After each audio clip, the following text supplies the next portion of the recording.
Jean-Baptiste est sur les rails pour rentrer dans une grande école d'ingénieurs. Mais encore faut-il réussir l'entretien pour intégrer le cursus dont il rêve. Bonjour. Bonjour, Jean-Baptiste, installez-vous. Jacques est là pour aider le jeune homme à préparer cet oral ô combien déterminant. Ce retraité a occupé un poste important dans le domaine de la formation conseil. Il a donc plus d'une astuce dans son sac à transmettre pour faire la différence face à d'autres candidats. Par exemple, au niveau des loisirs ou des choses comme ça, qu'est-ce qui est bon en fait à dire et qu'est-ce qui ne l'est pas? Donc plus on est spontané, plus on est naturel, mieux ça vaut. Parce que si vous êtes obligé de tricher tout le temps parce qu'il faut que je dise ça, il ne faut pas que je dise ça, inévitablement vous allez vous planter un jour ou l'autre. Donc soyez aussi sincère que possible.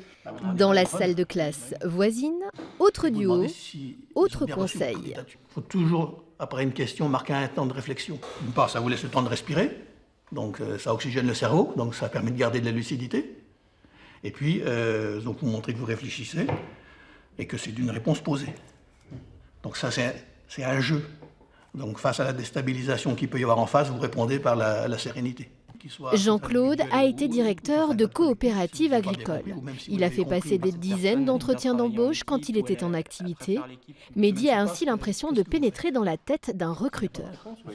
L'époque évolue, les attentes changent, mais c'est toujours la même base en quelque sorte. Et avoir leur retour d'expérience, c'est quand même très important, je pense. On a énormément à apprendre de nos aînés parce que du coup, ils sont déjà passés par là où nous, on s'engage.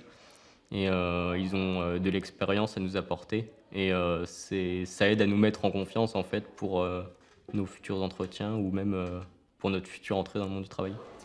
L'association Entente des générations pour l'emploi et l'entreprise intervient bénévolement auprès d'élèves, d'étudiants, mais aussi aux côtés de demandeurs d'emploi ou d'entrepreneurs qui montent leur société. C'est une opportunité pour nous de servir encore à quelque chose. Ça permet de rencontrer des gens qu'on n'aurait pas connus ailleurs, dans des métiers qu'on n'a pas forcément fréquentés, dans des milieux qu'on n'a pas forcément fréquentés. Donc je trouve que c'est une façon de rester aussi dans le coup. Voilà. En Saône-et-Loire, l'association peut compter sur une quinzaine de bénévoles, heureux de transmettre leurs connaissances de l'entreprise et d'assouvir leur goût des autres.